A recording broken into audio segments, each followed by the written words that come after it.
ओम नमो भगवते वासुदेवाय। गरुड़ पुराण वैष्णव संप्रदाय से संबंधित है। गरुड़ पुराण के अधिष्ठाता, सृष्टि के पालनकर्ता भगवान श्री हरि विष्णु हैं। गरुड़ पुराण को समझकर व्यक्ति अपने जीवन की गति को सुधार सकता है। जो व्यक्ति पूर्ण गरुड़ पुराण का अध्ययन कर लेता है, वह व्यक्ति अपने जीवन को सुधारने में सामर्थ्य हो जाता है।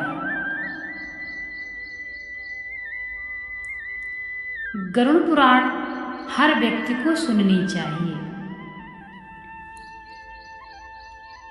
गरुड़ पुराण के जो दूसरा अध्याय है, उसमें भगवान क्या कहते हैं? जब व्यक्ति की आत्मा निकल जाती है तो जीवात्मा 24 घंटे के लिए यमलोक चली जाती है। अर्थात यम के दूत आते हैं और उसको अंगूठे के आकार का, जब व्यक्ति की आत्मा निकलती है तो वह जीवात्मा अंगूठे का आकार का रूप धारण करती है तथा इसके पश्चात वह यमलोक चली जाती है। यमलोक में यमराज उसके पाप और पुण्य का आकलन कराते हैं। जीवात्मा ने अपने जीवन में कितने पाप किए हैं और कितना पुण्य किया है, यह यमराज उसको आकलन कराते हैं तथा 24 घंटे के बाद जीवात्मा वापस अपने घर में उसी जगह पर आ जाती है जिस जगह पर उसका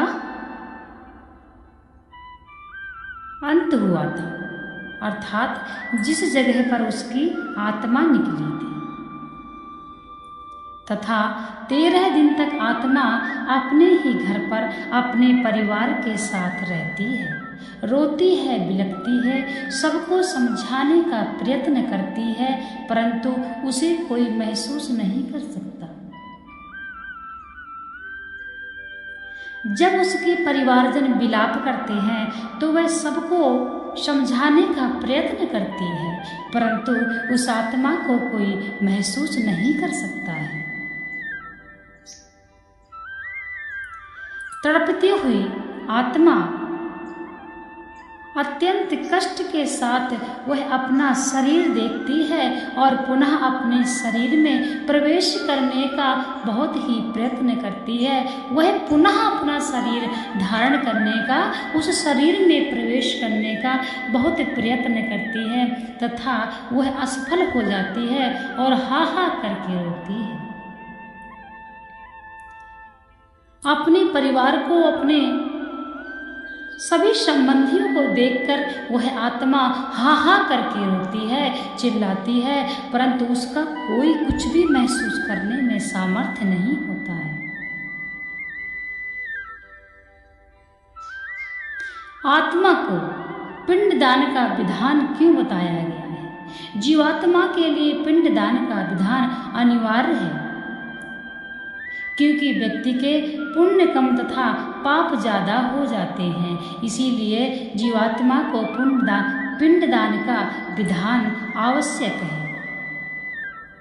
10 दिन तक जो पिंडदान होता है जीवात्मा के लिए, उसमें मंत्रों, आवाहन तथा विधि विधान, जैसे कि मंत्रों का उच्चारण, विधि विधान अथवा ज़्यादा उस तरह से पिंडदान नहीं किया जा सकता।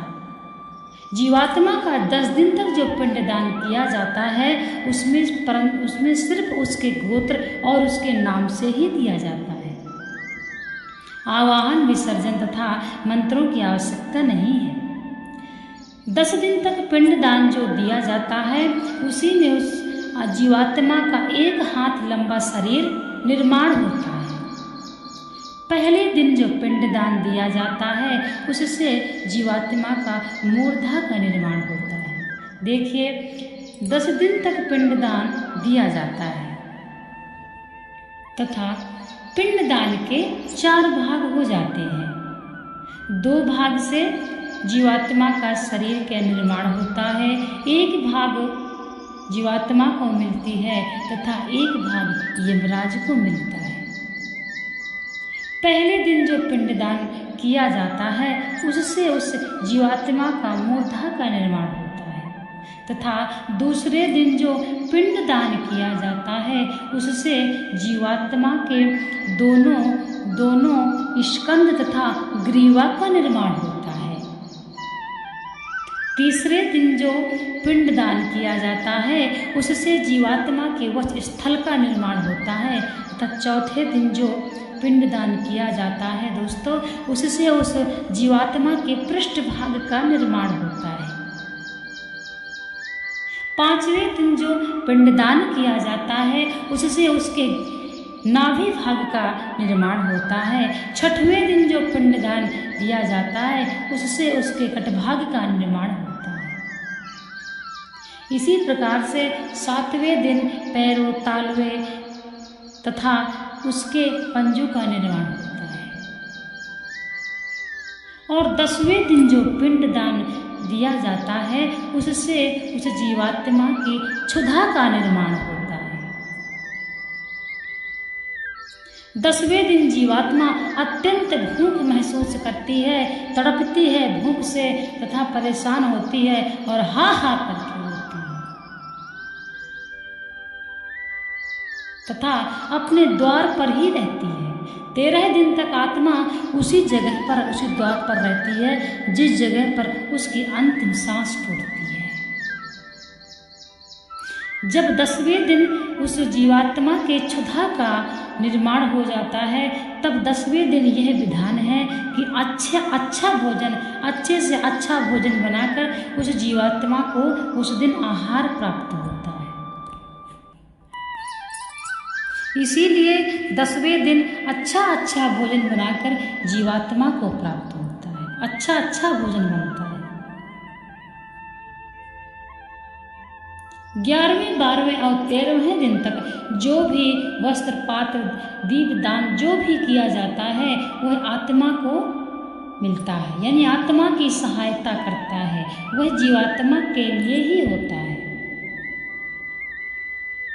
तथा 13वें दिन यमराज आ जाते हैं और आत्मा भूख प्यास तथा भूखी प्यासी तड़पती रोती बिलखती हा हा करके रोती हुई यम पथ पर चल देती है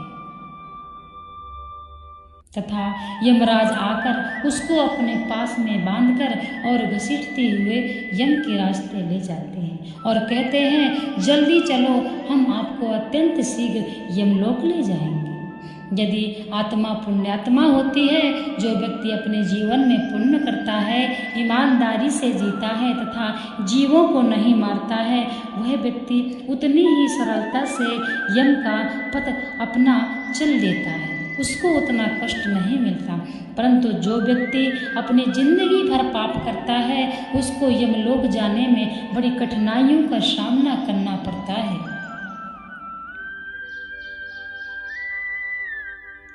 दसवें दिन के पिंडदान से व्यक्ति का 1 हाथ लंबा शरीर का निर्माण हो जाता है तथा उसी को यमराज अपने पास में बांधकर घसीटते हुए ले जाते हैं। अब यमराज किस तरह ले जाएंगे यह व्यक्ति के कर्मों पर ही आधारित है। जैसा हम और आप काम करेंगे, जैसा हम और आप अपना कर्म करेंगे, वैसे ही हमको सुविधाएं मिलेंगी। जो व्यक्ति पापी होता है उसको यमराज बांध के ले जाते हैं तथा वह व्यक्ति भूख प्यास से तड़पता हुआ, अपने परिवार को ध्यान करता हुआ, अपने सभी संबंधियों को पुकारता हुआ जाता है तथा गिर जाता है। यमराज उसको कोड़े मारकर फिर उठाते हैं तथा बालू गर्म रेत में चलाते हैं। इस प्रकार से यम का जो पथ है बड़े ही कठिनाइयों से पार करना पड़ता है मित्रों। अब आप ही समझिए कि हमको यम का पथ कैसे चलना है, हमको वहाँ पर कितना कष्ट भोगना है। जिस आत्मा को पिंडदान नहीं किया जाता है वह आत्मा हजारों वर्षों तक पृथ्वी लोक में घूमती रहती है तथा इसके पश्चात उस आत्मा को शरीर मिलता है। स्त्री पुरुष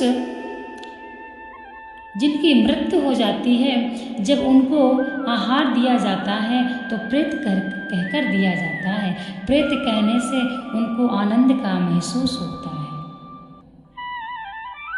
इसीलिए उनको प्रेत कहना चाहिए और पिंडदान सभी का होना चाहिए। गरुड़ पुराण वैष्णव संप्रदाय से संबंधित है। इसके अधिष्ठाता भगवान विष्णु हैं। मित्रों, आप सभी गरुड़ पुराण को पढ़िए। हमारे पहली प्रस्तुति अर्थात पहली वीडियो में पहले भाग में हम यह बता चुके हैं कि जब व्यक्ति की मृत्यु होती है उस समय उस व्यक्ति को कितना कष्ट होता है तथा यह प्राण किस प्रकार निकलते हैं। आप हमारी पहली प्रस्तुति देखिए तथा सब्सक्राइब कर लीजिए। गरुड़ पुराण अगर नहीं पढ़ा, नहीं सुना तो समझो जिंदगी में आपने कुछ भी नहीं सुना। इसलिए सभी को गरुड़ पुराण अवश्य सुनना चाहिए। हमारा सबसे मुख्य पुराण है गरुड़ पुराण। इसके ही आधार से इसका ही अनुसरण हमें करना है, क्योंकि जिस प्रकार से हम यहाँ पे रह रहे हैं हमको मालूम नहीं है। दोस्तों, यह तो एक अल्प समय का हमारा जो समय निर्धारित है, उतने दिन तक हम इस पृथ्वी लोक में रहेंगे। हम यहाँ पर समझो किराए पर हैं। अटल सत्य क्या है? हमारी मृत्यु ही हमारी अटल सत्य है दोस्तों। इसके बाद हमको परलोक ही जाना है। अब परलोक में हमको किस तरह से हमको सुविधाएं मिलती हैं, कितना हमको कष्ट मिलता है, वह हम खुद इसी लोक में रहकर अपनी व्यवस्था कर सकते हैं। अर्थात इस लोक में रहकर आप परलोक की व्यवस्था यहीं से कर सकते हैं। तो अच्छे कर्म करिए, जीवों पर दया करिए, सभी का सम्मान करिए, यही व्यक्ति का कर्तव्य है।